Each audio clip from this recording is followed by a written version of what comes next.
trash can. But I mean, I guess history played out the way it did anyways, so it is what it is. Yeah, it didn't hurt Vince in the long run. And to be fair, Medusa, who she's more known as, was not inducted, and Alundra Blaze was. So, yeah. You know Vince. He always has to have his own little gimme.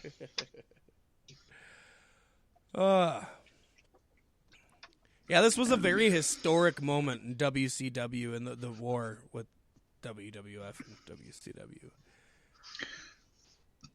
It was one of the big shots that were fired. That and acquiring Lex Luger on the first Monday Nitro and giving away results of taped WWF Raw matches on live WCW TV. I mean, they were pulling out all the stops. Yes, they were. And what a good time it was. And God, I can't wait till the AEW NXT shit gets into full gear that way. I mean, if it happens, but I think it will.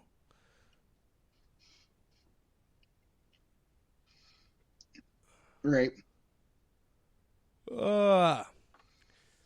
But to keep this ball on the roll and trucking, it's time to step into the fire with some NWA Into the Fire pay-per-view results.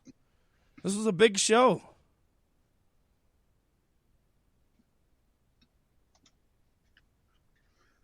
This was a big one, and I was excited to see how it was going to turn out. It was less NWA power, which was good, but it still had a bit of the old school in it with a bit of the new school, a good blend. I enjoyed this very much, Pasty. We started out with Eli Drake defeating Ken Anderson. This was a really solid, really good opener, to be honest. I would say that it was a main level opener.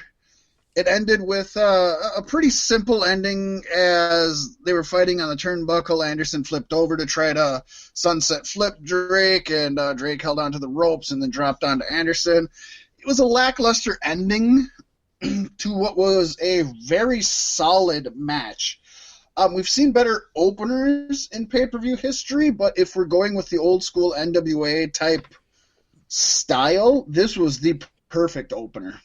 I love it. I was really hoping a lot for this match. I did not get to watch this pay-per-view, but I did catch NWA Power this week, and Eli Drake kicked it off with a promo, but he had no voice left to speak with. It was pretty rough. I know, right? He was spent. Did he? Was there just a lot of screaming? Did he get choked out? I'm not certain.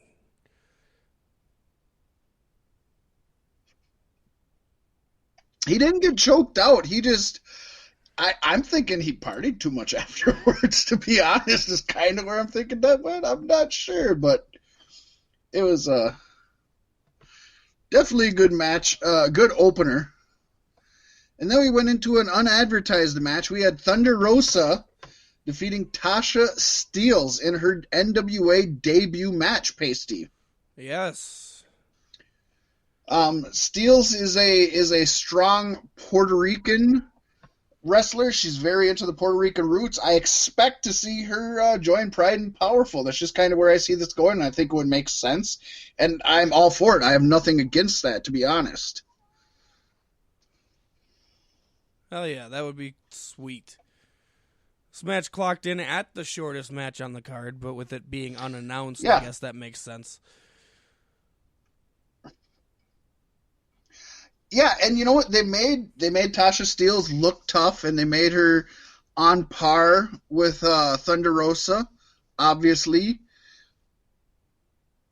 Thunder Rosa ended up winning, but Rosa continued to attack Steelz, and that's when Ashley Vox actually ran in to make the save.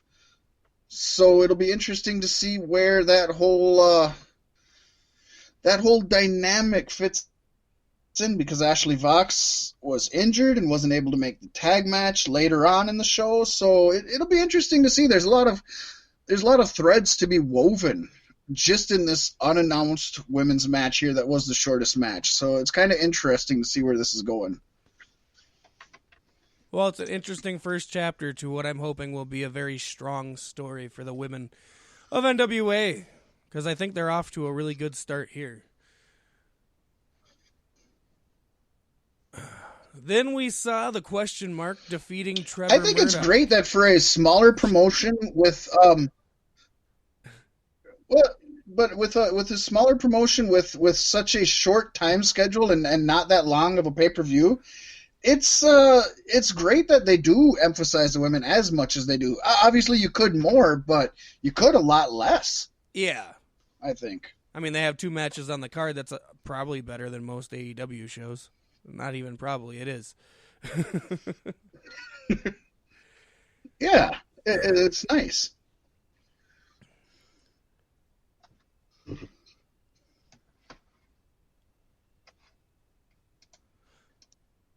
So we're moving on now.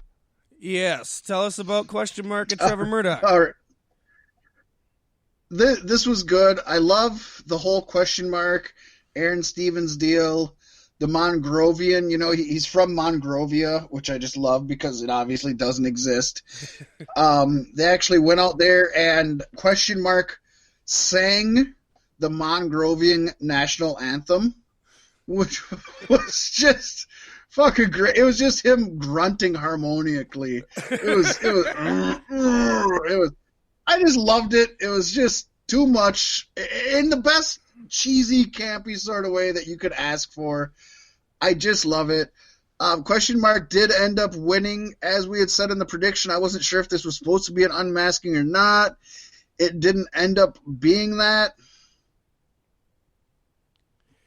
But this was really, really a fun match, and this storyline with Question Mark has got me so intrigued. He is my favorite character right now, and I honestly don't know who the fuck he is, and he's not the best. He obviously doesn't do promos, and he's not the best in the ring, but he's got a good gimmick, and it speaks for how much a good gimmick can do for you. Yeah, I'm looking forward to getting to know this guy. I liked him from reading his name the first time. I'm like, this is smart. I like this. I'm interested to see where this goes. Yeah. Yeah, it's just great. He's a regular old wrestler under a mask with a question mark on it. I dig it. Up next, we had the iconic team of the Rock and Roll Express defending their NWA World Tag Team Championships against the Wild Cards, and Pasty, they retained. I did not see that coming. I did.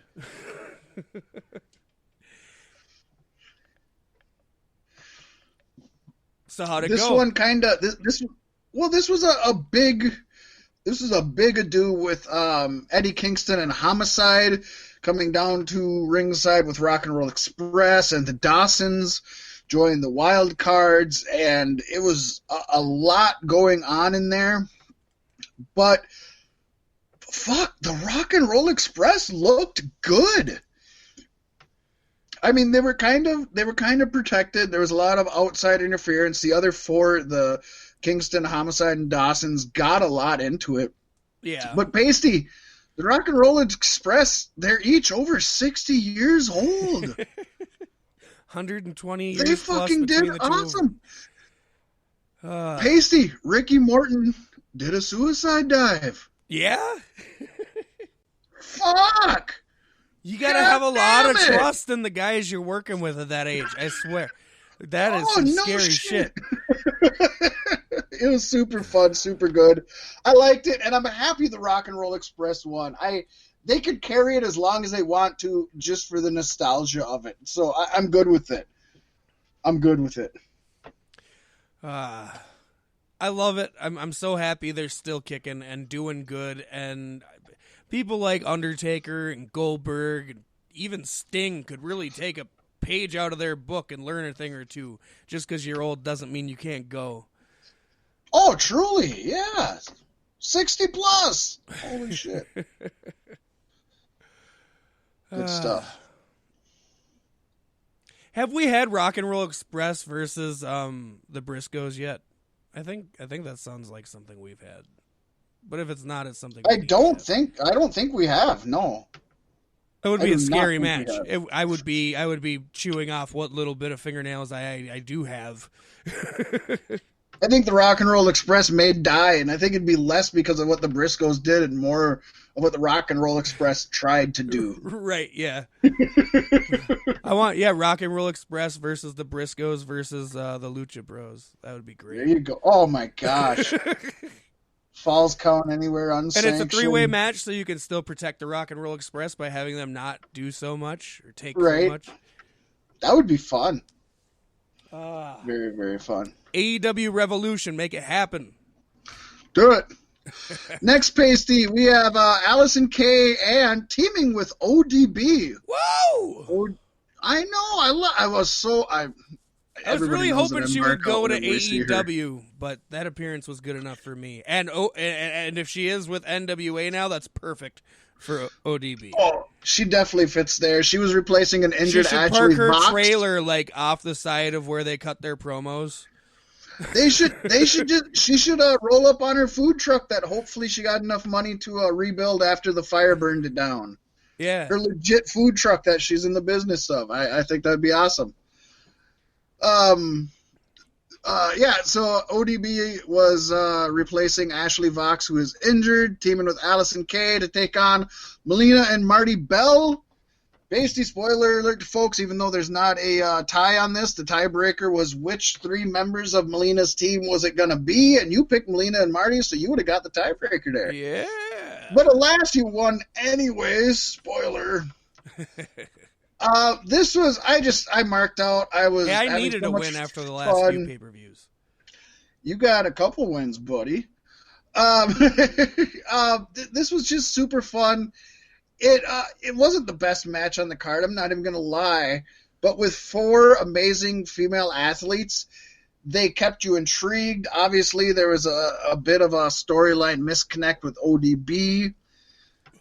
But I think I really enjoyed this. And just the fact to have 4 more women on the card and to see ODB and everything, yeah. I am more than happy to have this match. Just as a spectacle match, I think it's worth it for this card. Yeah, it was a solid B match, which isn't bad, even though it starts with B, I guess. Wow. But enjoyable. Super enjoyable. Very nice. Hey, we don't have to stop liking Aaron Stevens, because he defeated Colt Cabana to win the 3-way NWA National Championship and Ricky Starks. But he doesn't count for shit, just like we said he doesn't count for shit. Exactly. We called that one. Did he count for shit in the match, or was it basically just Stevens and Cabana? Actually, at the beginning, Colt Cabana and Ricky Starks put on a damn good clinic. Nice. Just to be honest. And Aaron Stevens, he anybody who knows him from his Damian Sandow days will appreciate him hiding behind the Christmas tree at the announcers' tables to avoid being in the match, and then trying to bust out some of Question Mark's Mongrovian karate techniques, which didn't go very well. This was a fun match. I'm going to admit it wasn't as good as I wanted it to be. Was it more of a comedy match than what you expected? Well, the beginning started out better than the ending. I think that's what really hurt this one, was that it was a really good beginning, and then it kind of dragged out, and Question Mark got involved. I think we could expect that. I don't even remember what exactly the ending was, to be honest, because it's all kind of jumbled. But it was fun, and the beginning was awesome. I just remember being disappointed by the end, which is sad. Yeah, well, this match had more than double the time of most matches on this card. Which is sad. Yeah. But I'm really happy to see Aaron Stevens as your new NWA National Champion. It's good, and he deserves it, and he's going to be great. I think he will, too. And him and the Question Mark, not only do they do awesome together, but you can obviously see if I know anything from pro wrestling, Question Mark's probably going to be the one to beat him for